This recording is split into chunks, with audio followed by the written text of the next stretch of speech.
harus bermain. Baik, kita mulai ya. Assalamualaikum Assalamualaikum warahmatullahi wabarakatuh. Waalaikumsalam Alhamdulillahirabbil alamin wassalatu warahmatullahi wassalamu ala wabarakatuh. asrofil anbiya'i wal mursalin Waalaikumsalam ala alihi wa warahmatullahi sahbihi ajmain. wabarakatuh.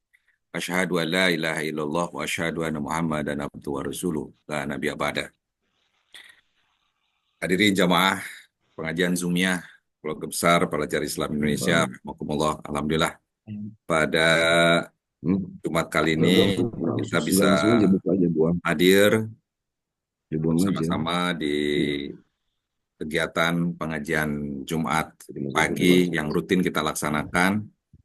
Eh, Marilah kita panjatkan puji syukur kepada Allah Subhanahu wa taala, salawat dan salam semoga tercurah kepada junjungan kita Nabi besar Muhammad Sallallahu alaihi wasallam. Alhamdulillah pada pagi kali Tapi ini yang lain dia kan banner ya, kita banner ini. hadir bersama-sama di kegiatan pengajian Jumat pagi yang ke-179. Dan di tengah kita telah hadir narsum kita, Al-Ustadz Profesor Dr. Haji Asep Ahmad Hidayat. Kalau saya nyebutnya Kang Aha. Selamat datang Kang Aha. Sehat Kang? Oh, belum, masih di mute kayaknya Kang. Ya, Oke, baik. ini Eh, Tema kali ini yang beliau akan sampaikan adalah spiritualitas ketenangan baik. jiwa ya. Kemudian sebagai informasi bahwa kegiatan ini didukung oleh Lazisku, ah, dari KBPI. Buang aja ya. Jadi Ini background tuh kami salam. mohon dukungannya kepada Lazisku Ada jenis. selama kegiatan berlangsung. eh, Mari kita dukung melalui infak ya. Eh, ada nomor rekening di sini, rekening BSI, nanti bisa ditampilkan juga ya, nanti mau ya. Rekening BSI di 7.100 5.072 atau Bank Muamalat 324 007127. Baik, untuk memulai acara silakan, dipersilakan kepada Hayat mulai seperti biasa. Ini nanti jam kurang 15 menit dari jam 6 kita lanjutkan dengan jam. Dipersilakan.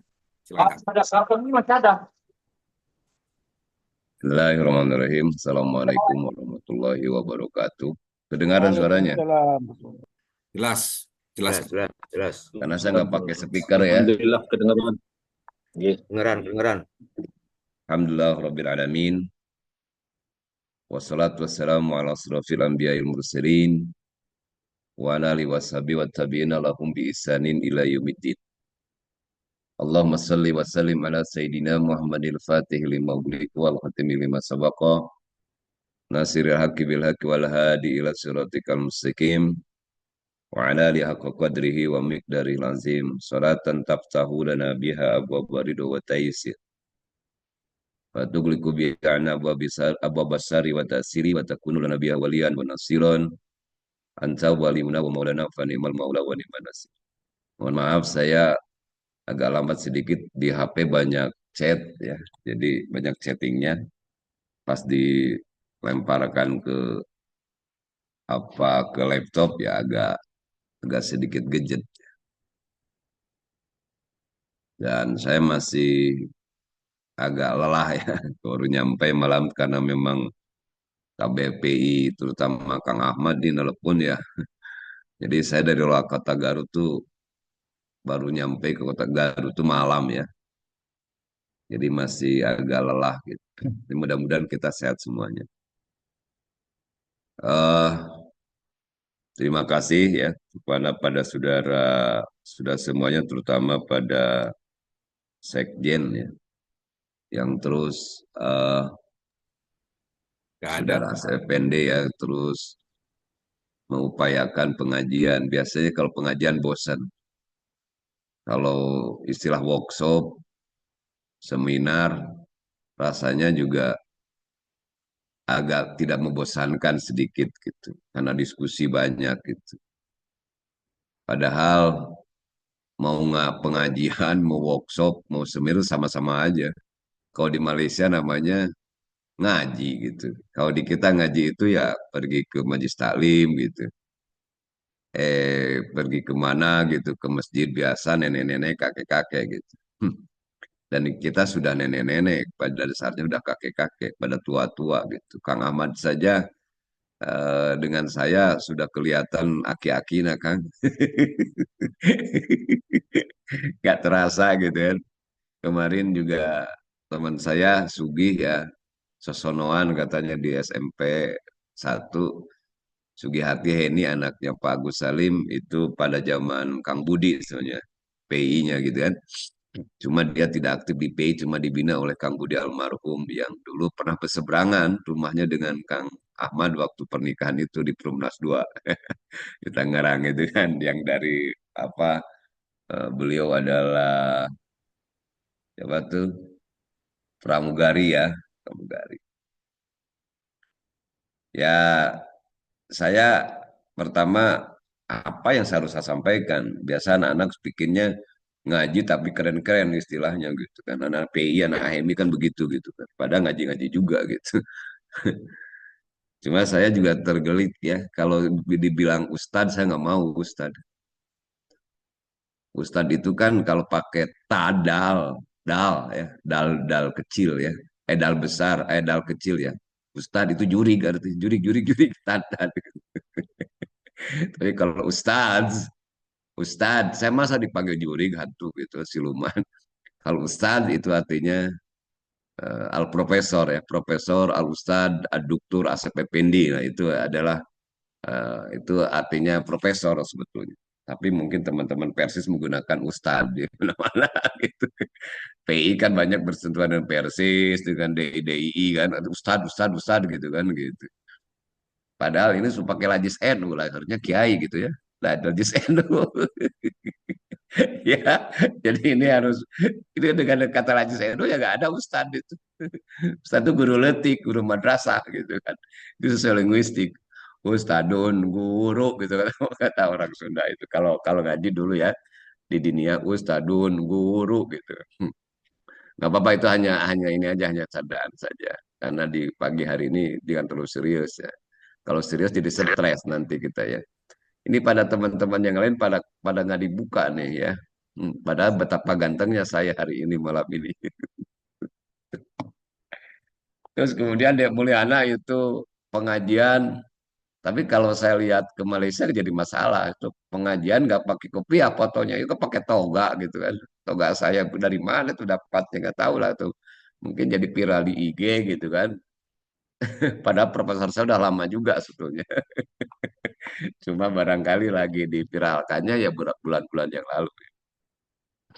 Jadi kan itu saya pakai kopiah aja. Saya ada di pesantren sebetulnya. Bannernya itu ya benar penelitian. Sebenarnya ini enggak anak-anak santri barusan tidak bisa lupa gitu. Masih digunakan banner peserta pelatih peserta penelitian gitu. Saya ada di pesantren ya di pesantren saya. Kapan-kapan lah teman-teman kesinilah ke sini. Jadi saya ngajinya ya pakai ilmu pesantren gitu. Karena saya memang pesantren dari dulu juga termasuk PI gitu kan. Santai jadi salafiyah, ngaji imriting gitu, nahu sorof gitu kan. Alfiyah kalamun alabdun mufidun kastakim wasun wafilu sumahar punil karim gitu kan. Tafsir Al-Quran, tafsir Jalalain, sampai juga beberapa kitab-kitab yang 12 fan itu ya ngaji lah kebetulan karena masih keluarga jadi saya tidak termasuk santri mukimin tapi santri santri kalong ya, dan melanjutkan juga pesantren yang dikembangkan oleh kakek saya. Tapi kalau yang di sini pesantrennya pesantren yang ada di Cibunar itu kita rintis pesantren yang berafiliasi terhadap dunia tasawuf, ya. Dunia tarekat, dunia spiritualisme Islam. Kenapa? Karena saya berpikir ini penting gitu kan. Dalam tasawuf itu ada orang yang anti tasawuf jauh gitu kan, anti tarekat gitu. Tapi juga ada orang yang senang tasawuf, kebablasan juga. Kadang-kadang tidak bisa membedakan antara tasawuf, tarekat dengan kebatinan, kepercayaan gitu. Ya, praktek seperti itu. Padahal tasawuf ada paradigmanya ilmu, sama dengan ilmu fikih gitu kan, sama dengan ilmu-ilmu hadis sebagai sebuah produk peradaban Islam gitu kan. Dan dasar-dasarnya adalah Quran dan Sunnah Rasulullah SAW. Saya kritik terhadap para ustadz yang selama ini nulis, misalnya almarhum Kang Jail nulis tentang tasawuf dan tarekat. Saya masih di PB pada waktu itu. Dia menyatakan bahwa itu adalah pengaruh Buddha, Hindu. Nggak ada itu. Itu Buddha Hindu itu kan hanya istilah-istilah saja gitu. Ya itu juga harus dipahami. Padahal praktek tasawuf tarekat sudah ada. Misalnya Saudara Effendi ya dulu. Kenapa sudah Asep Effendi ditarik sama PI? Karena memang dia sholatnya begitu rapih gitu kan. Ya, begitu apa namanya memaknai sehingga anak-anak yang di bawahnya ya di SMA itu, wah Kang Asep Effendi itu sholatnya Allah ini penuh pemanaan. Nah itu gaya itu kan internalisasi gitu kan. Kemudian dia Kang Asep itu nggak mau dicocok gitu kan, jujur. Gitu. Nah, kemudian dia sederhana, juhud itu ada praktek tasawuf sebetulnya. Jadi saya memposisikan bagaimana lembaga tasawuf dan tarekat itu harus jelas gitu. Jangan sampai yang senang kepada tasawuf jadi pak campur yang mitos gitu kan. Kadang-kadang mengkultuskan satu kelompok itu bukan itu nggak benar karena tasawuf itu adalah jelas apa tujuannya adalah usul ilallah dekat dengan Allah dan terbukanya diri dengan Allah sehingga kita menjadi hamba yang semakin soleh. Tujuan torekat dan tasawuf itu kan untuk menjadi orang soleh bukan yang sudah soleh, apalagi di medsos atau sama tarekat bikin aneh-aneh kan gitu ya. Sekarang kan aneh kalau satauhat itu jangan disebarkan gitu, hal-hal yang ganjil itu aneh-aneh aja kan belum tentu benar juga kan, itu subjektif gitu kan. Padahal ajaran tasawuf bukan itu, bukan seperti itu gitu, bukan mencari ingin jadi wali, bukan, nggak benar gitu ya. Ingin jadi hebat, inginnya ya jelas adalah capaian makom atau batan pada Allah Subhanahu wa taala sampai pada marifatullah, dekat diri pada Allah Subhanahu wa taala. Artinya makom takwa lah paling utama. Jadi kan tidak ekstrim, tidak tasawuf itu menakutkan gitu. Ketika bicara tasawuf dulu yang ngaji sedikit aja gitu kan di KBPI gitu kan. Inginnya padahal kan itu kita kering kan butuh otak hati kita ini kan. Ya kan hanya Kang Ahmad aja yang setia itu Cak Agus gitu kan. Pak Sewi Pindi gitu kan. Ini tasawuf itu kan bid'ah, kulo bid'atin dolalah. Wa kulolatin pinnar. Oh, itu kan begitu akhirnya apa yang terjadi? Seolah kita paling benar. Nah, dalam tasawuf itu kenapa tuh paling benar, merasa paling benar itu adalah menunjukkan keresahan hati kita, kegelisahan hati kita, ya, ketidaktenangan jiwa kita. Ya salah satunya adalah mengklaim paling benar dalam diri kita. Bahkan ada yang mengkafirkan orang lain kan. Ada bukan hanya bidah mengkafirkan orang lain. Padahal semua manusia kalau didasarkan sudah bertauhid pada Allah sudah ada dalam koridor fakum asyhadu alla ilaha illallah wa asyhadu anna muhammadar rasul itu mukmin. Tidak ada kebencian di situ. Dan kita memang dididik dari dulu ya hitam putih gitu-gitu. Ya kan? Dan itu kelebihan kita gitu kan. Ya ideologisasi. Tapi kan sudah tua nggak bisa begitu, bergaul di mana-mana gitu. Ya kan? Karena kehidupan ketika kita jadi basic ya didoktrin dengan jihadnya itu ya dulu sampai saya harus lempar papa polisi pada papa polisi suka sholat gitu kan. Nah itu juga kan udah evaluasi gitu. Kenapa seperti itu gitu kan. Ada polisi kayak kamu sudah sudah selesai basic nih. Coba berani nggak jihad di jalan Allah? Tuh lempar polisi. Nah itu juga menurut saya bahaya juga kalau dilanjutkan hari ini gitu kan. Dulu kan mungkin lagi gap-gapnya secara politik. Kelompok Islam ya dengan orde baru, pemerintah Raja Baru. Boleh jadi itu pada waktu itu sebagai apa sebagai teknik untuk mengidolisasi gitu. Nah, kenapa saya itu ya bicara soal sedikit tentang saya pesantren sedikit ini ngobrol aja lah, serius-serius amat kita ngaji itu ya. Yang kedua judulnya spiritualitas tentang apa tentang ketenangan jiwa. Ya Kang Ahmad gimana nih saya kebetulan saya lagi pegang buku ya karya saya. Pegang buku iyalah materi bening ketenangan jiwa. Jadi ketika Dek mau nanya ya ulah cari aja ini buku buku bestseller gitu ya. Buku ini saya buku bestseller terutama 2019 banyak orang yang stres kan corona segala macam kemudian juga karena ada yang dulu saya nulis ini bersama judulnya adalah SQ Perspektif Saub Mata Air Bening Ketenangan Jiwa ketika rame-ramenya SQ kemudian bestsellernya ketika 2019 ke sini ya. Buku ini sederhana, saya hanya dari praktek-praktek yang sering kita lupakan. Nah, uh, spirit itu kan dorongan sebutnya dari hati nurani atau bersifat ruhani. Nah, di dalam diri kita manusia itu ada 3 komponen yang utama, ya fisik badan, kemudian yang bersifat rohani akal dan nafsun kita.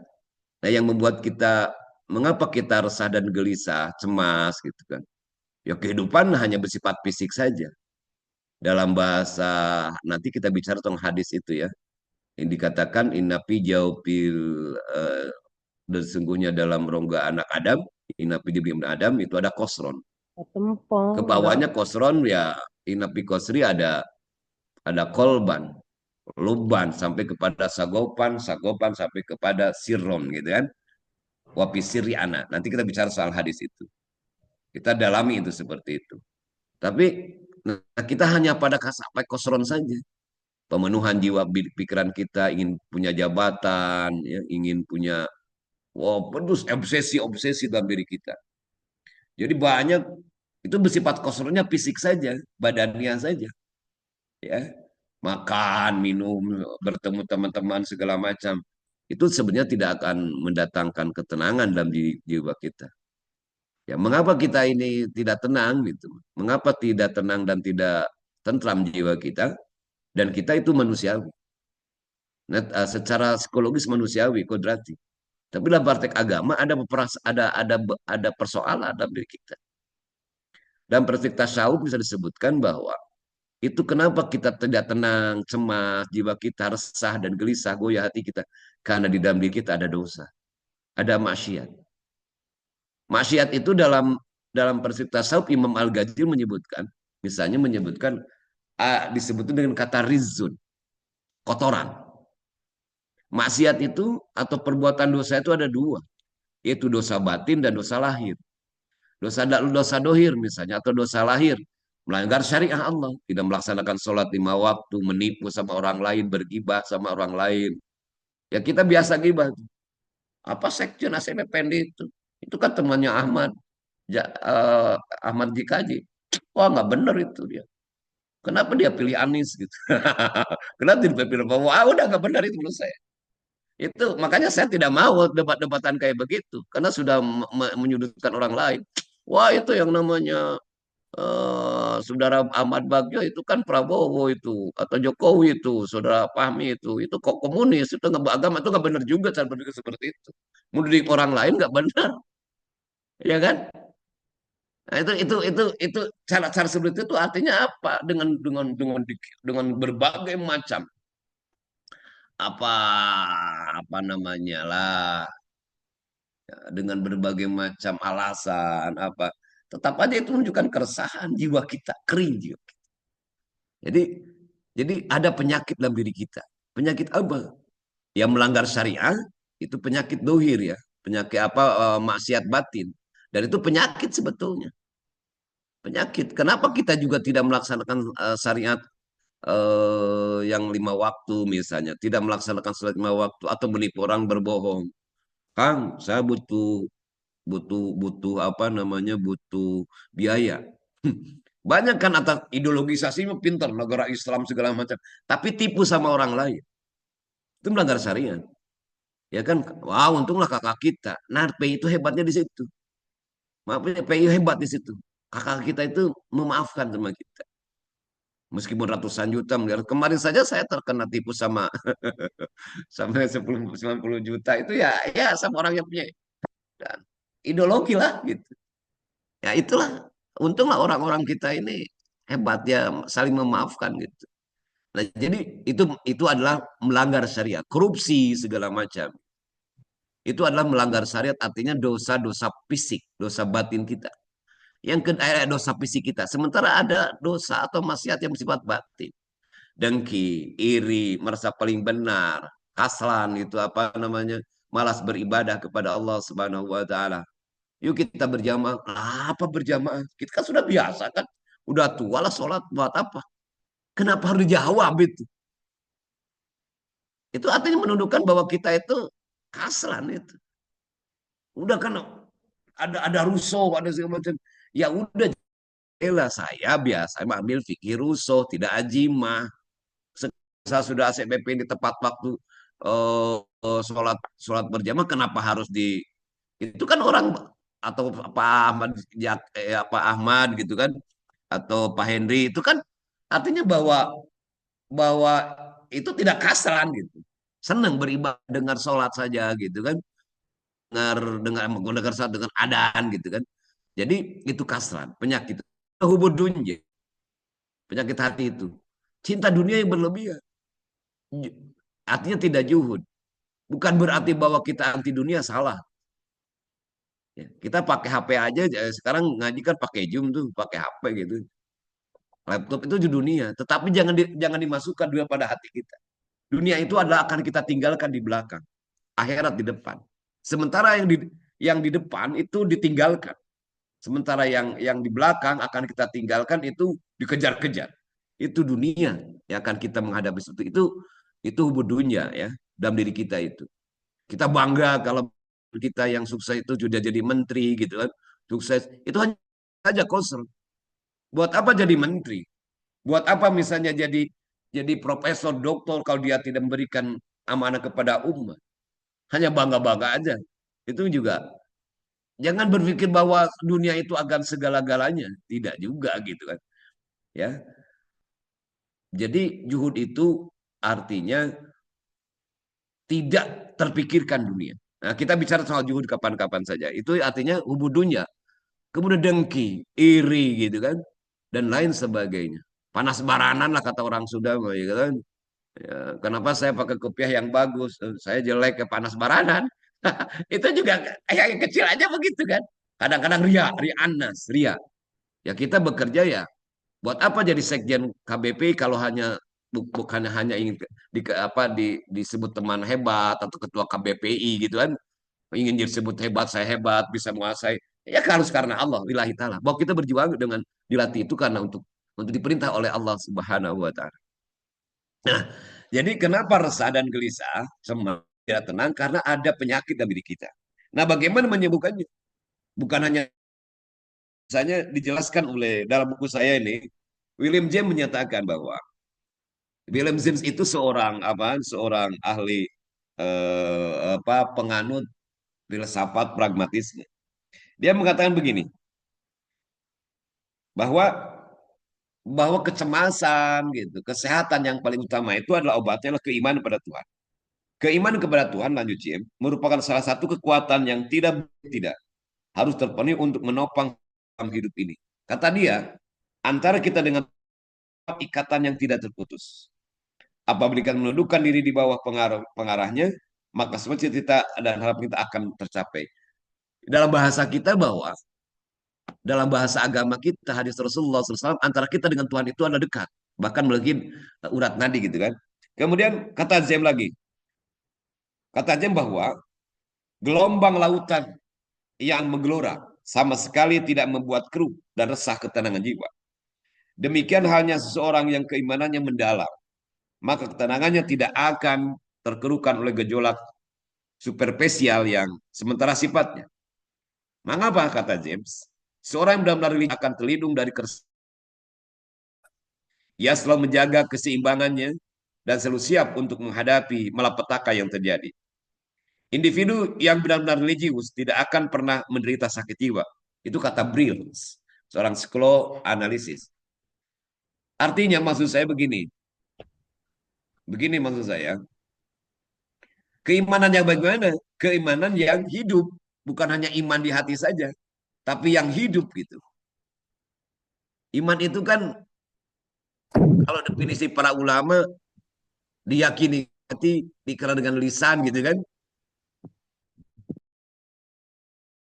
Nah kadang-kadang iman tapi tidak praktekkan. Salah satu ayat saja, kadang-kadang satu hadis saja kita ditinggalkan gitu. Soal adab-adaban kita tinggalkan. Gitu. Ya, yang wajib aja sholat 5 waktu kebanyakan orang meninggalkan. Kenapa? Dengan alasan sibuk segala macam dan lain sebagainya. Nah itu adalah membuat kita semakin jauh dari Allah Subhanahu Wa Taala, semakin jauh dari Tuhan. Kalau data Zim itu semakin akan mendatangkan kecemasan dalam diri kita, keresahan dan kegelisahan dalam kita. Kemudian secara khusus, bagaimana cara untuk menangkan tenang jiwa itu? Yang pertama ya saya dalam buku saya ini ya Ikhlas dalam bekerja. Ikhlas itu adalah urusan Allah Subhanahu wa taala. Yang tahu ikhlas itu adalah bukan diri kita. Ketika misalnya Pak Ahmad SKJ di ceramah dikasih duit 10 juta ya, di Cipes misalnya, di Cikarang misalnya, atau dikasih 1 juta, enggak saya karena malu, itu juga tidak ikhlas. Karena ria anas, hanya ingin diketahui oleh orang lain. Terima, soalnya kalau memang ikhlas, bukan berarti bahwa ikhlas itu tidak ikhlas beramal, tidak usah saya jadi guru, tidak usah jadi dikasih gaji juga benar juga. Iri anas, itulah urusan hati. Ya, yang kedua adalah juhud. Juhud itu artinya bagaimana kita hidup sederhana itu. Hidup sederhana, tidak terlalu membanggakan dunia segala macam. Yang dalam caranya, ini kita hidayatul adqiyah. Ya. Ini jelas di sini obat hati itu yang dinyanyikan oleh Opik. Apa? Wadawaun qalbin homsatun patilawatun bitadabril ma'na walid batil khola. Obat hati itu ada 5. Itu dalam kitab kecil. Yaitu apa? Patilawatun bitadabril ma'na. Membaca, bukan baca tilawah Al-Quranil Karim dengan tadabril ma'na. Kalau kita baca-baca Al-Quran, saudara-saudara sekalian, insya Allah kita akan untuk syifa. Jangan tinggalkan kalau kita sudah menjadi profesor, doktor, kita bicara Max Weber, bicara Newton, bicara Einstein, kita bangga. Tapi ketika membaca Al-Quran, kita Al-Fatihah, pada itu firman Allah Subhanahu wa taala. Ketika baca Al-Quran misalnya, coba kita baca Al-Quran dan tadabbur mana, renungkan maknanya. Kita juga akan mati. Itu akan menunjukkan ketenangan jiwa diri kita. Kita juga bagaimana hidup kita ini banyak dosa. Dan orang-orang juga akan manusia juga akan kembali pada Tuhan. Kemudian yang selanjutnya adalah walid batil khala, yaitu perut kosong kan.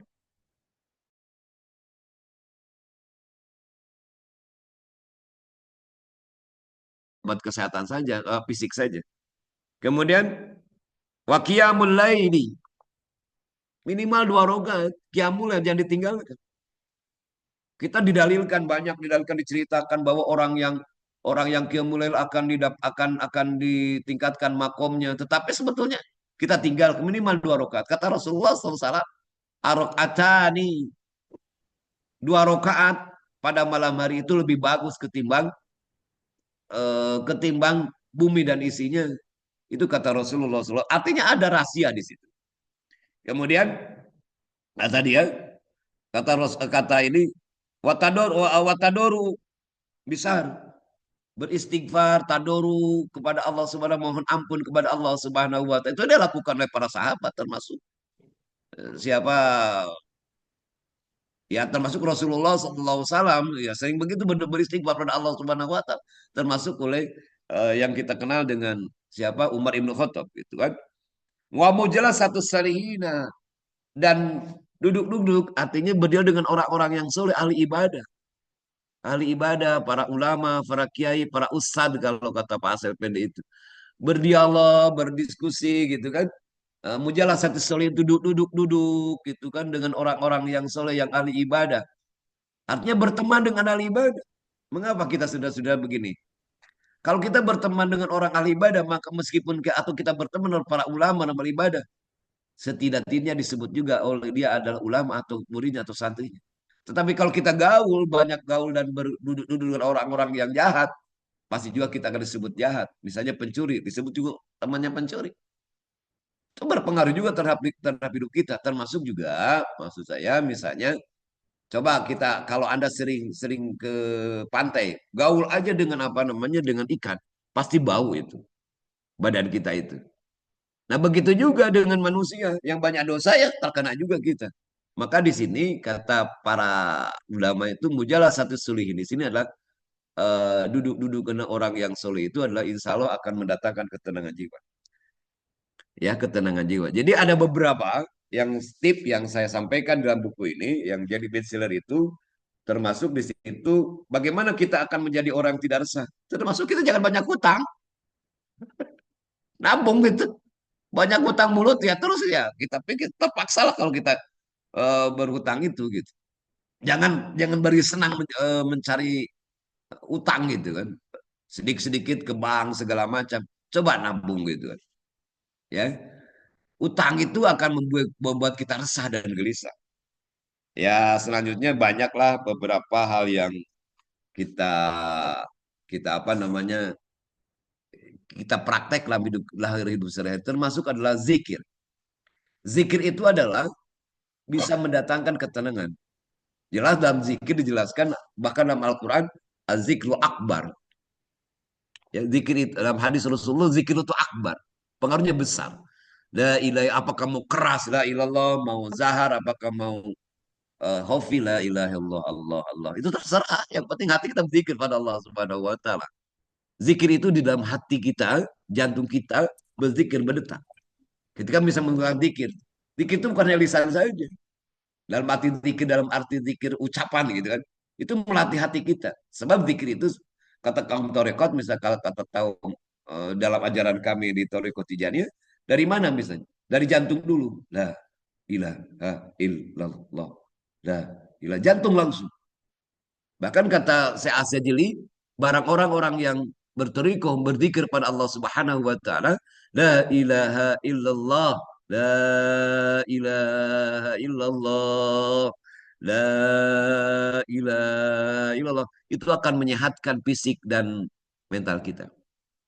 Jadi intinya, orang yang kembali kepada agama, orang yang keimanannya tinggi, artinya imannya living, hidup, maka tidak akan terkena penyakit jiwa.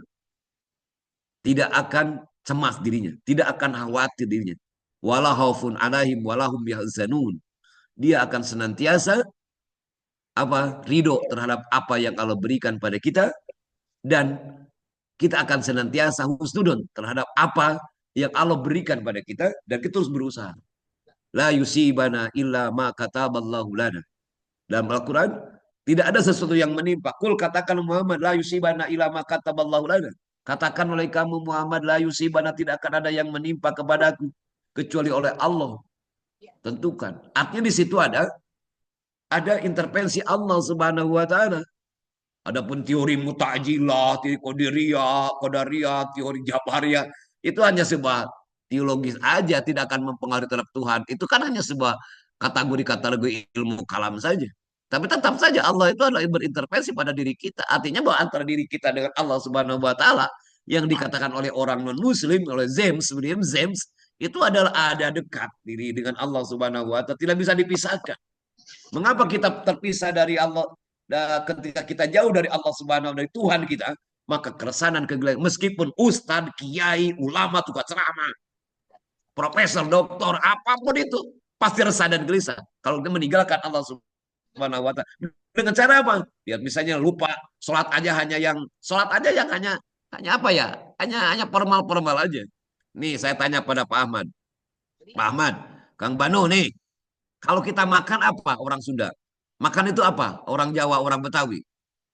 Pasti kalau untuk betul makan apa, nasi kan? Apa cukup nasi? Tidak juga kan? Ya kan? Tidak juga hanya nasi, pasti butuh lauk-lauk yang lain, bahkan butuh minuman segala macam, susu segala macam gitu kan, madu. Baru sehat badan kita.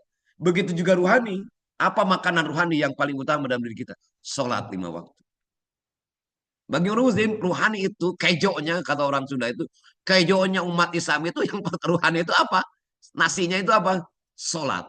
Sholat bukan hanya wajib saja, tambahkan dengan wirid dikir-dikir, baca Al-Quranil Karim, tambah dengan kegiatan muamalah, dia berbakti pada orang lain, dia pada manusia, dia sodako segala macam.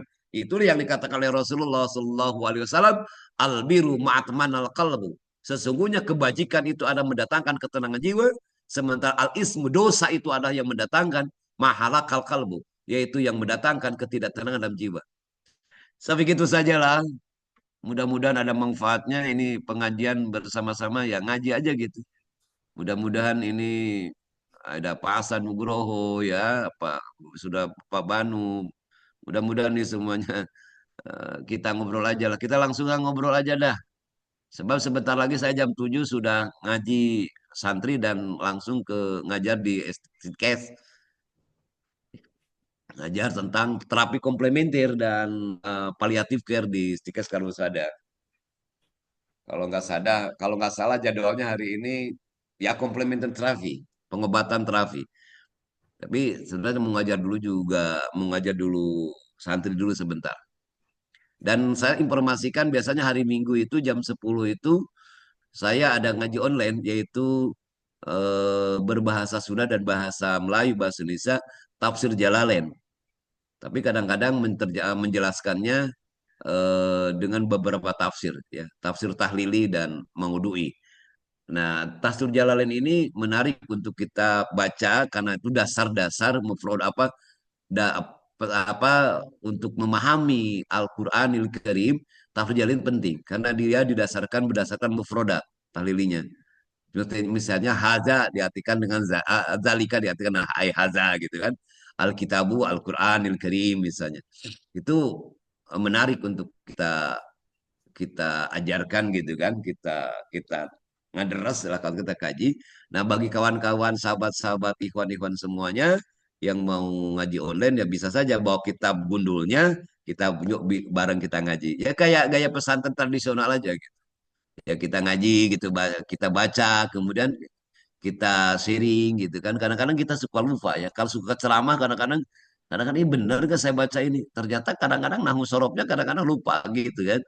Contohnya misal tolabul ilmu kan kadang-kadang itu kadang sudah semangat tolabul ilmu pada tolabul ilmi gitu kan. Mudah-mudah pilih. Nah, kita maksud saya bagi teman-teman yang mau online boleh-boleh saja lah kita silaturahim bareng-bareng di keluarga besar V. Itu saja Pak Effendi. Kemana nih Pak Effendi? Pak Amir Faisal ya. Gimana Baik, kabarnya? Pak Amir? baik, Prof. Alhamdulillah, Prof. Terima kasih, Prof. Baik-baik. Ya, Saya udah lama ya, ketemu nih, sahabat-sahabat nih. Ya. Mana sudah Effendi? baik, Prof. Saya dikasih tugas nih sama Pak Asep Effendi untuk apa melanjutkan sebagai asistennya Pak Asep Effendi. Alhamdulillah, Padahal terima itu kasih. ada seniornya itu Pak Ahmad Ziak itu seniornya itu hebat. Nah itulah tandanya orang-orang yang soleh gitu. Baik, Alhamdulillah ini sudah 3 orang yang raise hand. Ya gini, kalau dengar keresahan dan gelisah, saya tuh ingat senior saya di Jakarta ini di Priok ini, Obi Umesa. Ya, itu dia. Baik, saya kira langsung saja Pak Amir Faisal dan nanti Mbah Johrawi dan Pak Dubes, Pak Abdul Wahid. Pak Amir Faisal, silakan. Assalamualaikum warahmatullahi wabarakatuh. Terima kasih Kak Ahmad, terima kasih Prof. Saya sedikit aja.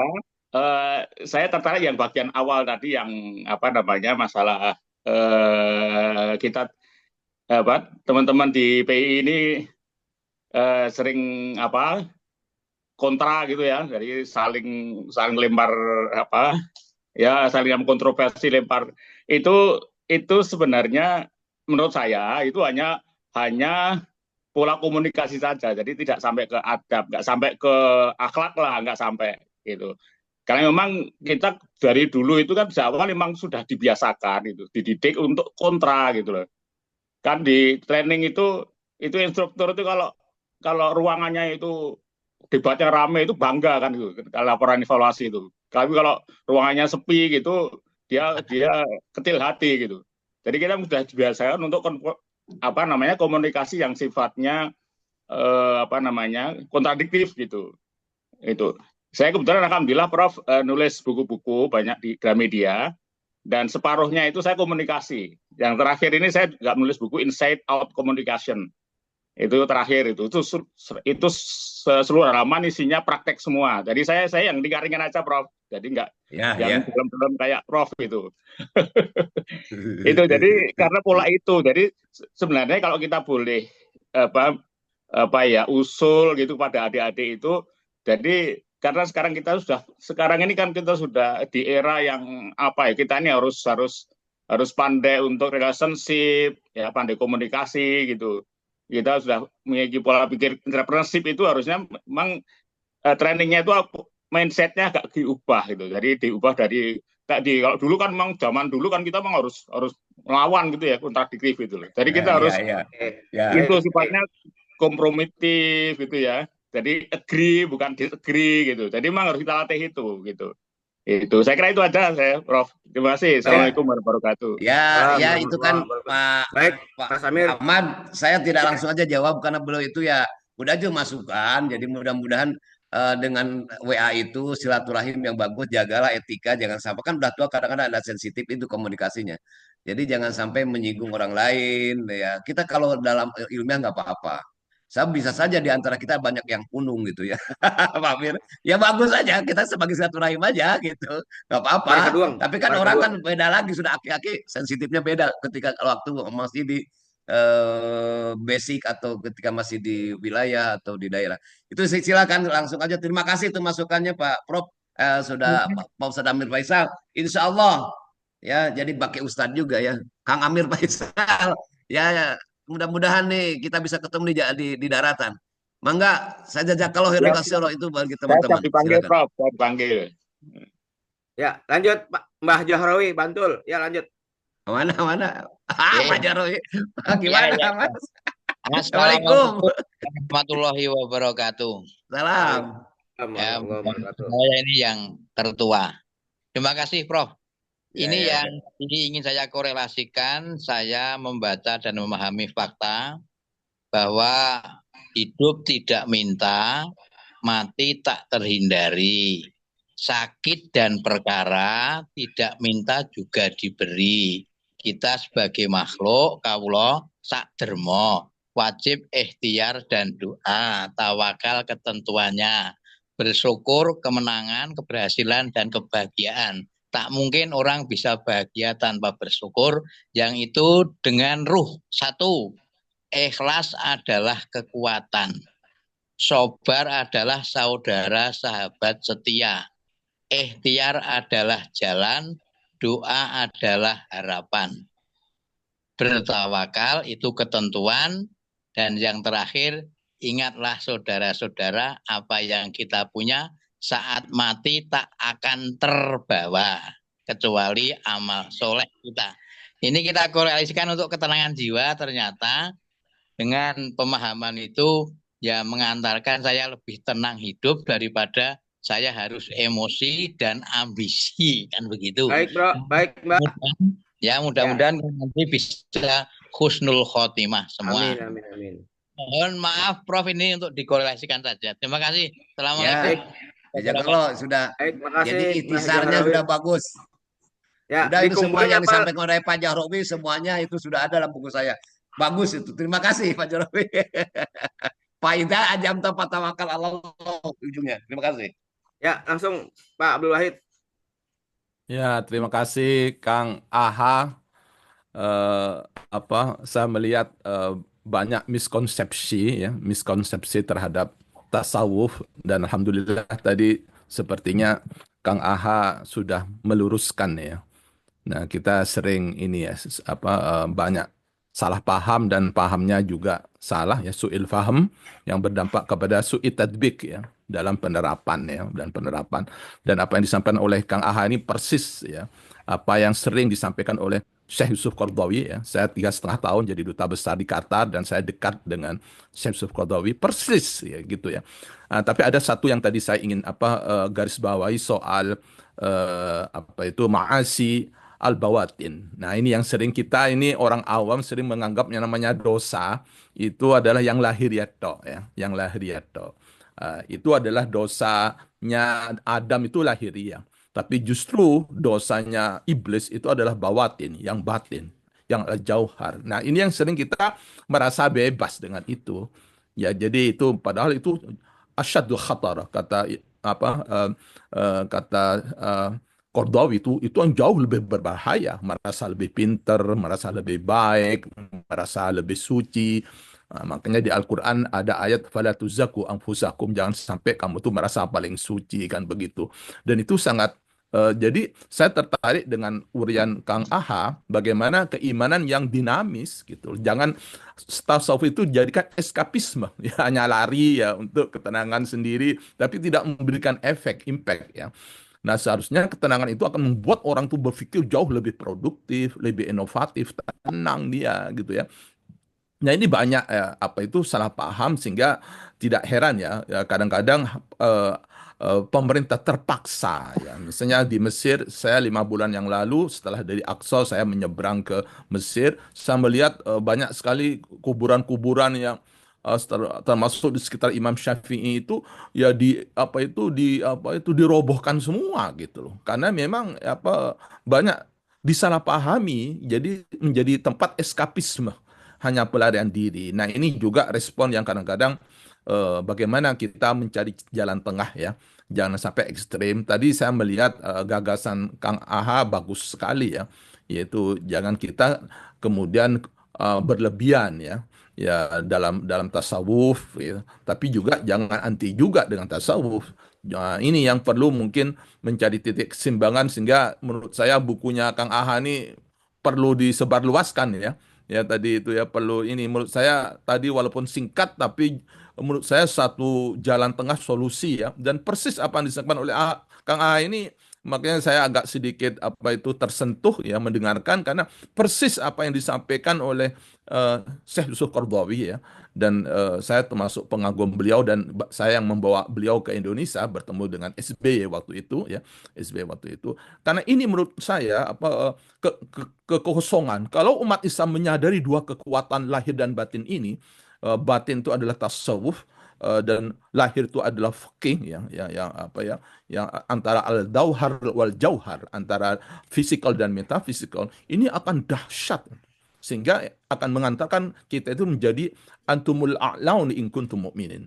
Jadi la istakhlifannahum fil ard. Kita akan dominan gitu. Nah, kita selama ini kan dalam berbagai lini kita akan ketinggalan ekonomi, politik, militer, karena memang belum menemukan formula. Nah, saya berharap Kang Aha ini bisa menawarkan semacam formula yang pas ya, yang akan memungkinkan umat Islam itu membuat lompatan-lompatan, memiliki suatu self confidence, Baik, Pak keyakinan. Wahid. Jadi itu Kang Ya. Aha. Terima kasih. Assalamualaikum.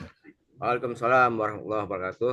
Gimana Kang Aha, langsung direspon apa dikumpulin dulu? Ya, Bang, itu terima kasih Pak Abdul Wahid. Ya, memang benar ya. Jadi ujungnya yang saya tangkap aja beginilah, bahwa dengan tasyawuf itu orang menjadi bermanfaat ya di dunia dan akhirat, sesuai dengan Rabbana atina fid dunya hasanah wa fil akhirati hasanah wa qina adzabannar. Misalnya konsep juhud. Konsep juhud itu artinya gini, juhud itu kadang-kadang salah diartikan bahwa kita benci dunia, hindarkan, nggak benar itu. Ini cerita begini, ada seorang dari Baghdad, seorang wali ya, seorang wali sufi dari Baghdad pergi ke Ibnu Arabi di Spanyol, Andalusia. Ibnu Arabi itu terkenal sebagai seorang penggagas tentang Wihdatul Al-Wujud gitu kan. Terkenal dengan gagasan-gagasan filosofis. Dia seorang sufi besar di Andalusia, di bagian barat. Andalusia itu ya dari Maroko sampai ke Spanyol gitu kan, disebut barat gitu. Sementara dari Mesir ke sini disebut timur gitu kan. Nah, dalam peradaban manusia itu. Nah, orang barat yang berkunjung ke dia. Pas sampai ke sana kaget dia. Kok Ibnu Arabi ini ke rumahnya kayak keraton. Ini karpetnya itu tebalnya sangat bagus, sangat tebal sekali. Sekarang mungkin berapa gitu ya. Mungkin 80 senti atau apa gitu, bagus gitu. Dalam hatinya dia berkata begini, kok Ibnu Arabi nggak benar supinya itu, cinta dunia. Nah, ya antar supi kan ada Allah kasih lah telepatinya lah, bahasa kita itu ada kesamaan gelombang dalam hatinya. Meskipun dalam hatinya berbicara seperti gitu, orang supi dari Baghdad yang miskin itu, kemudian Ibnu Arabi tertawa. Ketika Anda memikirkan dunia bukan Allah, itu Anda sudah tidak juhud. Itu kata kata Ibnu Arabi gitu kan. Artinya bahwa sekali lagi dunia itu jangan kita tinggalkan. Justru dengan bertasawuf itu orang harus maju. Saya memberikan formula solusi dari dalam perkuliahan dulu sampai hari ini. Kenapa Indonesia tidak maju hari ini? Karena berusaha meninggalkan agamanya. Kalau kalau Eropa maju dulu dengan teori etik Protestannya, bahwa orang-orang yang akan selamat dunia dan bahagia itu adalah orang-orang yang berhasil dunia saja. Maka dia melahirkan kapitalisme kan. Begitu juga Jepang, ya, dengan restorasi Meiji-nya. Begitu juga Tiongkok dengan teori bahwa bagaimana bahwa hidup ini harus senang di dunia untuk bekal nanti di akhirat. Ya kan, dengan reinkarnasinya. Nah, Islam ada konsep yang diajarkan Rasulullah, juhud. Kalau setiap orang juhud, sederhana hidupnya, Bahasa kita sederhana, tidak berlebih-lebihan bahwa dunia itu akan kita tinggalkan. Kalau juhud itu akan merasakan bagaimana nasib orang lain, rakyat kecil, itu akan tindak korupsi. Itu akan tindak korupsi. Bahkan juga akan terus berjuang mencari rezeki untuk kepentingan umat manusia, untuk kepentingan bangsa dan negara. Itu akan maju menurut saya. Indonesia kalau setiap pejabat dari atas sampai bawah, rakyatnya juhud, RT-nya juhud, kitanya juhud gitu kan. Tidak merasa bangga hebat dengan pencapaian segala macam. Ya biasa-biasa aja gitu. Itu dunia kan kita tinggalkan. Tapi kita berjuang dengan dua sebanyak-banyaknya. Bukan kepentingan untuk kepentingan keluarga. Tapi untuk bagaimana beramal dengan sebaik-baiknya negara ini. Jadi menurut saya perlu dididik ini. Para birokrat itu. Ya saya usulkan pada Prabowo. Karena saya kan mudah-mudahan didengar ya. Saya kan pembina perisai Prabowo gitu kan. Sudah gila nih. Ya mudah-mudahan itu. Para pejabat itu didik juhudnya itu. Dengan menurut saya dengan konsep efisiensi itu juga dididik para AI agar dia bagaimana agar dirasakan gitu ya dunia ada orang yang lain. Jangan-jangan merasakan ketika kita misalnya maaf saja ya kita bangga lihat kok orang PBPI bawanya pakai angkot ya, ya. Sementara yang lain adalah pakai Alphard. Nah, nggak ada apa-apanya itu. Buat apa? Alphard juga kalau memang Rasulullah juhud nggak? Juhud sekali Pak. Tetapi kendaraannya juga sangat bagus. Ontanya paling bagus. Ontanya paling bagus. Kalau sekarang itu kendaraannya bagus. Nah itu juga bukan berarti bahwa orang yang punya Alphard, yang punya itu adalah tidak juhud. Jadi ini penting judul adalah bagaimana jangan dipertuhan dunia ini. Karena dunia akan kita tinggalkan. Ya saya kadang-kadang merenung ya. Kita akan meninggalkan dunia. Nah untuk ketenangan jiwa juga adalah ingat bahwa kita akan mati. Dikrul maut. Hasibu qabla an tuhasabu itu penting buat kita. Bermuhasabah. Ya, kalau kita mati, apa yang kita bawa? Di dalam kematian kita itu adalah di dalam kubur itu ngeri, Pak. Meskipun kita belum mengalami ya. Kita tidak tahu matahari, timur dan barat. Kita akan di hadapan Tuhan. Kita akan mengalami semua itu. Mudah-mudahan kita termasuk orang-orang yang apa namanya yang ingat di maut itu. Tenang hati itu bukan berarti tenang psikologis. Itu aspek aja psikologis, tapi tenang hati itu adalah artinya jiwa yang tenang mutmainah itu berbeda dengan ketenangan dalam arti jiwa menurut psikologis. Mutmainah itu senantiasa dekat dengan Allah Subhanahu wa taala. Yang kita cintai hanya Allah Subhanahu wa taala. Yang kita kenapa kita berbuat hari ini? Dalam bahasa tauhid apa? Hari ini la ilaha illallah la matluba illallah. Dikerjakan hari itu hanya karena perintah Allah Subhanahu wa taala, bukan perintah ketua KBHPI. Karena ngaji itu diperintah oleh Allah Subhanahu wa taala. Bukan karena diperintah oleh program, bukan. Itu luruskan nanti karena perintah oleh Allah Subhanahu wa taala. Ujungnya apa? La ilaha illallah la maksuda illallah. Tidak ada yang kita kerjakan kecuali mengharapkan ridho Allah Subhanahu wa taala. Kalau Allah ridho, berarti Allah dekat dengan kita. Insya Allah hati sampai dekat dengan Allah. Wala khaufun alaihim wala hum yahzanun. Meskipun ajal datang kepada kita. Meskipun ajal datang kepada kita. Meskipun banyak kepahitan. Manis. Dunia banyak. Tetap saja hati kita tenang. Kenapa? Karena intinya adalah kita punya Allah Subhanahu wa ta'ala. Saya pikir itu saja nih Pak Abdullah ini. Terima kasih. Pencerahannya ini pengalaman beliau sangat bagus. Jadi saya tidak anti tasawuf. Tapi juga jangan berlebihan gitu kan. Nah, ini cerita ini sangat berlebihan nih sedikit nih. Saya tahu yang nama di Bogor itu dulu itu yang gentong itu, gentong itu untuk wudhu, untuk cuci apa namanya? Cuci kaki. Sekarang pada diminum itu. Itu dari mana? Itu menurut saya itu adalah pemalsuan demi atas nama agama, atas nama tasawuf, atas nama tarekat, demi kepentingan tertentu oleh kelompok-kelompok tertentu dan yang pakai maaf saja ya maaf saja gitu yang mengaku dirinya keturunan Rasulullah Shallallahu Alaihi Wasallam Dan banyak orang datang ke kuburan, bukan mencari dzikrul maut, bukan mengikuti kesolehan dia yang kata si Ahmad Tijani. Mengapa Torekat Tijani menyatakan lebih simpati terhadap Wahabi dan melarang ziarah? Karena banyak praktek-praktek di kuburan yang bertentangan dengan syariat Allah. Dia pakai wangi-wangian tetapi tidak diikuti kesolehan, keikhlasan daripada wali-wali itu, para pejuang-pejuang itu.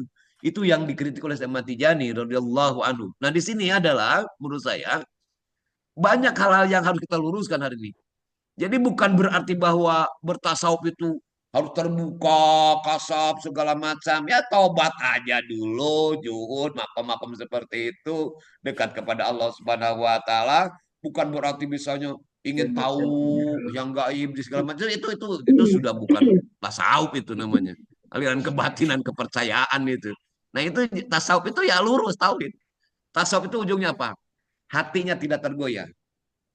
Masya Allah, tidak ada yang dipikirkan kecuali Allah Subhanahu wa Ta'ala. Tidak dalam hatinya Allah. Oh Allah, Allah. Kita cinta terhadap istri, ya, secara fisik. Kita makan, butuh makan nasi, ya, secara fisik. Tetapi jangan libatkan hati kita. Hanyalah kepada Allah Subhanahu wa Ta'ala. Itu adalah ujung daripada bertasawuf, bertoreko. Mudah-mudahan, dan semuanya tidak usah masuk formal, bisa toreko tijani, TKN, laksanakan syariat Islam aja yang benar, itu juga bertasawuf. Itu toriko am itu namanya. Nah, perlu dibicara lagi, toriko itu ada toriko am, toriko khusus. Kapan-kapan masih kita banyak diskusi. Saya pikir waktu dengan yang 1 jam ini tidak cukup Pak Abdul Wahid. Apalagi kakak-kakak kita ini banyak karena bergelimang harta, jabatan, ujung-ujungnya resah dan gelisah. Ya untunglah kita sedikit rezekinya. Nggak terlalu pikiran harta pikiran. Jadi untunglah kita ini punya gaji Pak Abdul Wahid 10 juta, 5 juta, Pak, atau 1 juta, ya cukup. Nggak resah amat, nggak mikirin aneh-aneh. Ini gimana nih harta saya gitu kan. Stres, masuk yayasan, penakut macam-macam. Jadi nggak beban juga, alhamdulillah. Tapi kalau bisa ditingkatkan biar kita menjadi orang yang banyak amalnya.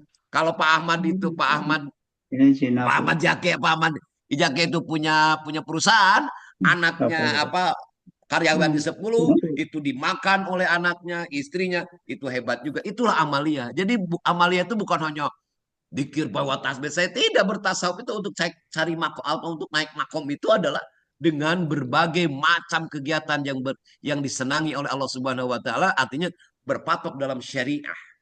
Berpatok dalam syariah. Karena itulah berpatok dalam fikih. Imam Maliki mengatakan begini, man tasawwafa, barang siapa yang bertasawuf bigori tafakuhin, bertasawuf tanpa pikir jandaku, maka dia akan menjadi jindik, artinya menyimpang dari ajaran itu. Dan barang siapa yang waman tapakwa, barang siapa yang berpikir tanpa tasawuf bigori tasawufin, pasako, dia akan fasik, merasa paling benar. Saya sholatnya begini, saya sholatnya ini, itu apa? Kan dari dulu juga itu madhab itu begitu kok dari dulu juga. Jangankan masalah sholat, masalah nikah saja ada yang mengatakan pakai wali, ada yang mengatakan tidak pakai wali. Imam Hanifi boleh mengatakan tidak pakai wali. Imam Syafi'i mengatakan harus pakai wali, la nikah illa biwaliin. Begitu juga dalam berekonomi, madhab itu banyak dalam fikih itu. Karena fikih itu bersifat zanni, tidak mutlak kebenarannya. Kalau terlalu banyak nih. Ya. Saya waktunya. Jadi masih ada waktu? Masih ada waktu? Mangga sok 5 menit, 10 menit, 5 menit. Okay. Assalamualaikum warahmatullahi wabarakatuh. Baik, Bu Aisyah, silahkan Bu Aisyah, Bu Siti Aisyah. Terima kasih. Assalamualaikum warahmatullahi wabarakatuh. Waalaikumsalam warahmatullahi wabarakatuh. Saya sering ngikutin kajian Jumat. Tapi mungkin mas-mas ini bapak-bapak nggak kenal ya. Saya dari Yogyakarta Besar, PI Yogyakarta Besar dulu dengan Bu Yuharti. Ya. Sekarang sudah purna saya ngajar, tapi masih diminta ngajar ya, mengajar pendidikan agama Islam di perguruan tinggi. Saya sekarang aktif di PPA Aisyah. Ya. Baik, ya terima kasih, sepakat sekali dan senang sekali. Saya memang tertarik ya membaca buku-buku tasawuf, utamanya mungkin dikenal kalau ada gerakan pembaharuan, itu kan juga ada pembaharuan di kalangan tasawuf. Misalnya ada Ibnu Taimiyah gitu ya. Kemudian di Indonesia kan Pak Hamka kita itu kan dikenal dengan tasawuf modernnya misalnya. Saya tertarik Ibnu Taimiyah itu kan mengatakan bahwa Sufi itu adalah orang yang kuat menegakkan kebenaran, malam hari bangun bertahajud, siang hari pergi berusaha, dan kalau negara dalam keadaan bahaya, maka dia akan maju ke medan perang. Sehingga ini gambaran kami kan, Sufi itu ada di mana-mana, ya, termasuk ini Pak Dubes gitu, ya. Kemudian Pak apa di politik ya. Terus terang kami awal ada direformasi kan banyak partai Islam ya. Partai Islam Harapan Kami ada sufi-sufi di sana gitulah ya. Nah, eh, jadi kami di Muhammadiyah itu ada Kiai Dahlan itu kan karena tadi Dzikrul Maut ya, beliau mengajarkan beberapa apa ayat Al-Qur'an tematik antara lain ada tentang Dzikrul Maut. Maka Dzikrul Mautnya beliau itu ajarannya kalau ketika mulai dari apa tazkiyatun nafasnya ya. Qad aflaha man tazakka wa dzakara isma rabbih fasholla bal tu'thirunal hayatad dunya wal akhiratu khairu wa abqa. Yang menarik kemudian larinya ke Al-Fajr gitu ya. Kala bala tukrimunal yatim dan seterusnya. Wa tuhibbunal mala hubban jamma. Sehingga zikrul maut itu ya tidak hanya zikir bagi beliau itu ya zikrul maut melayani yang yatim, yang miskin. Sekarang yang yatim kan di Muhammadiyah konteksnya sudah tidak hanya yatim biologis itu kan, termasuk yatim sosial dan lain sebagainya. Jadi kami tertarik bukunya Ustadz. Gimana cara nanti itu? Bisa di Shopee, Bu. Di Oh, di Shopee kopi. bisa. Kalau bisa cara mendapatkannya Mata gimana? air bening karena tenangan jiwa. Ya. Ya, Makasih, SQ. Asep Hidayat. ini saya malah usul gimana cara nanti ada kajian. Saya setuju tidak cukup waktu hanya sekian 1-2 jam ya. Mungkin perlu ada kajian intensif gitu, tema-tema khusus gimana kontekstualisasi Ya. tasawuf gitu. Misalnya saya tertarik siapa Robiah Al-Adawiyah kan konsepsi mahabbahnya ya. Ya. Mahabbah, dia ada puisi cinta itu menarik Ustaz ya. Ya. Uhibbuka hubbaini katanya. Hubbal hawa wa hubban di annaka dzaka ahlu. Saya mencintaimu dengan 2 macam cinta katanya ya. Ini kan bisa dikontekskan sekarang. Cinta rindu dan cinta karena engkau pantas dicinta. Sepikir PI ini juga merindukan itulah ya. Tapi juga PI pantas dicinta. Meskipun beliaunya ya cintanya pada Allah. Demikian matur nuwun, mohon maaf. Ya, Terima satu kasih lagi sekali ini Kang Ahmad. silaturahimnya. Assalamualaikum warahmatullahi wabarakatuh. Salam. Waalaikumsalam warahmatullahi wabarakatuh. Baik, langsung Bu Hajah Sri Neni. Ya, Bismillahirrahmanirrahim. Assalamualaikum warahmatullahi wabarakatuh. Waalaikumsalam. Saya dari KBPI Papua, tapi saya domisili di Bandung. Saya ingin bertanya nih, insya Allah ini karena saya bertemu dengan ahlinya, jadi saya argumentasi diskusi dengan teman masalah doa dan usaha. Teman tetap bersikukuh bahwa usaha itu yang penting. Kalau saya bilang doa yang penting begitu. Jadi saya kebetulan ketemu dengan Bapak ini, Pak Profesor ini, tolonglah yang benar itu mana ya? Doakah yang penting atau usaha? Begitu, terima kasih. Assalamualaikum warahmatullahi wabarakatuh. Baik, langsung Pak Ustadz Medi. Tadi sudah berkali-kali nih. Silakan Pak Medi. Wah, Kang Medi mana Kang Medi? Mana Kang Medi? Saya udah lihat nih. Kang Medi mana? Udah lama saya ketemu. Buka kameranya biar muncul. Kang Medi. Masih ada di alam dunia. Alhamdulillahirrahmanirrahim. Alhamdulillah. Ya Prof, satu saja kajian bahwa ada yang mengatakan tadi Prof ngetir Kang Abdul Qadir Jalani maksudnya namun dia katakan bahwa keterpurukan dunia Islam setelah Rasulullah zaman Renaissance itu gara-gara tasawuf bicara di dunia Islam. Bagaimana kajian? Baik, langsung ya. Terakhir di chat ini Prof bahwa dalam Al-Quran itu kan dikatakan bahwa berzikir itu tatminul qulub, dia menenangkan jiwa. Terus bagaimana hubungannya dengan jenis-jenis zikir? Saya kira itu aja mungkin yang perlu saya kutip dari chat. Silakan Prof. Ya Kang Medi aja dulu ya Kang Medi ini. Saya kadang-kadang suka lupa diingatkan lagi aja Pak Ahmad gini.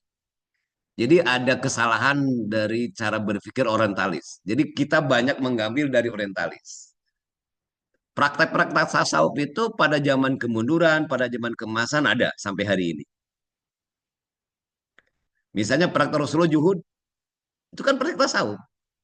Rasulullah orang kok sofa ya orang-orang apa namanya kaum yang disinyalir oleh Rasulullah oleh Allah Subhanahu wa Al-Quran ya apa Supah. ya Pojok. sufa itu kan dia hanya berdoa. Udah kamu jangan usah pergi lah. Kamu doakan saja kami berperang. Dibagi-bagi gitu. Sekarang misalnya kalau orang yang sudah tua suruh jihad itu kan udah aja yang kakek-kakek 75 tahun udah aja doa aja di situ kan. Jelas kan itu. Jadi pembagian ya kalau yang muda-muda ya harus gerak atau gitu kan. Jadi sebetulnya tasawuf itu bukan sebab kemunduran. Jadi praktek-praktek tahayul dan bid'ah itulah yang membuat kemunduran. Kebetulan ada berlindung di balik tasawuf.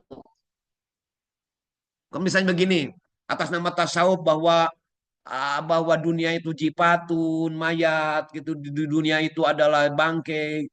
Jika kita nggak usah cari dunia, udah aja holwat pergi ke hutan, ya udah habislah kita. Nah itu jadi ada holwat di mana, prakteknya di mana, ini juga di sejarah tidak begitu, sejarah peradaban Islam. Jadi tasawuf itu pada zaman keemasan, pada zaman kemunduran, tasawuf menjadi solusi. Ya karena berbicara soal batin, bicara soal hati kita, pemenuhan hati kita. Itu saja nanti kita bicarakanlah nanti kan ini waktunya terbatas Kang Medi ya. Ya. Yang kedua tadi ada pertanyaan dari Ibu nih, dari mana doa dulu atau ikhtiar apa tadi ikhtiar dulu. Begini Pak. Di dalam Islam, dalam Ahlus Sunnah wal Jamaah, ajaran Asy'ari al-Maturidi, tauhid itu ada dengan puncak tauhid pada sifat wahdaniyah. Itu tauhid uluhiyah. Ini saya tidak bicara itu. Tauhid uluhiyah. Bahwa tauhid uluhiyah, tauhid wahdaniyah itu apa? Satu nekadkeun hijina Allah dina zatna, ya. Artinya meyakini Allah itu zatnya satu, tidak ada yang melebihi, bukan kamun pasir, bukan kamu tasil. Nah, itu akan bicara lagi. Kemudian sifatnya itu sifat tidak ada kuasa yang melebihi kuasa Allah, iroda Allah. Nah, yang di ujung af'al Allah. Af'al Allah itu ada dua, yaitu af'al mudhar Allah dan af'al muhtar Allah. Apa af'al mudhar Allah? Af'al mudhar Allah itu adalah af'al perbuatan Allah yang tidak ada hubungan dengan manusia. Misalnya keinginan manusia. Allah kabulkan. Contohnya begini, Allah ciptakan langit dan bumi. Itu kan tidak ada hubungan. Oh, saya ingin bumi dan langit. Kita Pak Asep Effendi atau Pak Abdul Wahid tadi berdoa, ya Allah berikan langit dan bumi gitu, cipta, tidak begitu. Itu af'al mudhar Allah. Kemudian yang kedua, ada yang hubungan dengan manusia. Saya ingin kaya. Misalnya Pak Ahmad ingin kaya, nah, maka dia bergerak, berjuang di situ, berusaha jualan bakso, jualan ikan, jualan proyek-proyek dan macam-macam di situ. Allah sambungkan itu usaha Pak Ahmad IKJ itu adalah Allah wujudkan, jadi dia adalah kaya. Artinya bahwa di sini baik apal muntur Allah maupun itu kategori saja, apal muntur Allah maupun af'al atau perbuatan Allah yang bersifat ikhtiar itu yang dengan manusia, di mana manusia berikhtiar, maka di situ adalah hakikatnya adalah Allah Subhanahu wa taala yang disebutkan dalam surat tadi, sebutan la yusibana ila ma kataballana. Bagaimana doa? Doa itu bisa merubah kodo dan takdir Allah. Itu hadis Rasulullah SAW. Kecuali satu, yaitu mati. Semua manusia akan mati. Dia berdoa kepada Allah kemudian ikhtiar. Jadi intinya harus ada keseimbangan. Ikhtiar dan doa itu adalah harus dibarengi. Bukan berarti doa yang paling penting, ikhtiar tidak. Doa aja, ya Allah berikanlah kekayaan, ya Allah beri kekayaan, ya. Nah, itu boleh jadi hanya orang-orang tertentu. Orang dalam kitab Al-Hikam disebut begini. Manusia itu dalam teori kasabnya ada dua. Ada manusia yang mutajaridin, ada manusia yang muktasibin. Misalnya Pak Asep Effendi tidak akan dia dapat rezeki kalau dia tidak usaha, kalau tidak dia bekerja. Itu karena memang begitu mangkoknya. Pak Asep Effendi nggak usah di masjid terus. Tapi ada juga orang yang mutajaridin. Dia sudah tidak punya apa-apa, kakinya sudah rusak misalnya, ataunya sudah tidak bisa berjalan, ataunya dia mengabdi penuh total terhadap agama, ngajar agama misalnya, dia tapi rezekinya banyak. Itulah mutajaridin, itu hanya sedikit, hanya orang-orang yang sudah berjuhudnya udah tinggi, udah tidak memikirkan dirinya, mikirkan Allah saja. Kita mah kan masih mikirin yang lain saja. Makanya turunkan di situ. Kita itu adalah kal mutajaridin itu ya doa pada Allah. Tapi kan tidak semuanya juga orang langsung dijabah, kecuali doanya Nabi Muhammad SAW. Doanya para nabi. Adwa'un nabi mustajabatun. Doa nabi itu dijabah kan gitu. Sementara kita itu ya doa dan ikhtiar. Doa itu tidak ada yang dijabah langsung. Ada 3. Kalau kita misalnya Bapak-Bapak sekalian, kalau misalnya para oleh para nabi juga kan, ini langsung, ada yang langsung, ada yang tidak kan dijabahnya oleh Allah SWT. Saya ingin ngalahkan perang, nih Allah kasih mujizatnya gitu kan. Kalau para wali kasih karomahnya. Begitu juga misalnya kita ada yang langsung, ada yang tidak langsung. Yang pertama doa itu tidak dijabah. Sekali lagi, ada yang langsung dikabulkan Allah pada waktu di dunia, ada yang disimpan oleh Allah Subhanahu wa taala sebagai pahala dosa kita, ada yang ketiga adalah menjadi saham nanti di yaumul qiyamah, di akhirat kelak. Itu sajalah, jadi intinya doa dan ikhtiar halus dilakukan. Tidak ada yang dua-duanya penting gitu kan. Bareng aja berikhtiar. Yang selanjutnya dari ibunda kita dari Yogyakarta, betul ya, terima kasih, mungkin ada ke tematik kajian-kajian ya. Kiai Ahmad Dahlan itu adalah penganut Thariqah Sajiliyah. Saya akan buka, Kiai Ahmad Dahlan itu pendiri Muhammadiyah, itu penganut Thariqah Sajiliyah, dan dia kesenangan beliau itu Kiai Ahmad Dahlan itu memegang kitab Al-Hikam. Nah, ini yang kadang-kadang dalam sejarah tidak. Ini saya buka saja. Saya juga adalah mantan eksponen pemuda Muhammadiyah. Saya justru belajar tasawuf bukan dari Nahdlatul Ulama, dari Pak Muqaddas ketika pemuda Muhammadiyah, kemudian dari Pak Aminuddin, itu justru ketika saya jadi pemuda Muhammadiyah. Ya, saya buka-buka. Di orang Muhammadiyah itu banyak orang yang secara khusus dalam tarekat, penganut tarekat Qadariyah Naksamadiyah, penganut tarekat Holidiyah, cuma dia tidak disampaikan ke permukaan sepribadi aja, karena pakem Muhammadiyah adalah lebih cenderung kepada amal usaha gitu, lebih cenderung kepada persyarikat amal usaha agar untuk kepentingan umat manusia. Jadi ini penting ya untuk kita bicarakan. Bagaimana kita selanjutnya, misalnya orang juhud kok juhud saja tapi dia tidak perlu terhadap yatim. Nah, ini kelebihannya. Bagaimana orang ngurus anak yatim, Muhammadiyah itu berkembang. Boleh jadi itu karena sebab dia Muhammadiyah ngurus anak yatim. Sejak awal Kiai Ahmad Dahlan itu perhatian dengan ayat Al-Quran apa? Ara'aital ladzi yukadzibu bid-din fadzalikal ladzi yad'ul yatim wala yahudu ala ta'amil miskin. Itu Kiai Ahmad Dahlan, dan itulah sufi sebetulnya. Jadi sufi itu ada bukan hanya pri kemanusiaan tapi pri kebinatangan juga. Kasih sayang harus tersebar seluruh alam semesta. Jadi kalau kita jangankan kita benci terhadap manusia, terhadap binatang aja harus sayang kita ini. Dan itulah ajaran Islam, sebenarnya ajaran Rasulullah SAW dan ajaran Allah. Allah sudah mendiktukan Bismillahirrahmanirrahim, dengan nama Allah yang Maha Pengasih lagi Maha Penyayang. Allah aja menyatakan Maha Penyayang Maha Pengasih. Kenapa kita jadi tidak menyebarkan kebencian? Berarti ada penyakit dalam diri kita.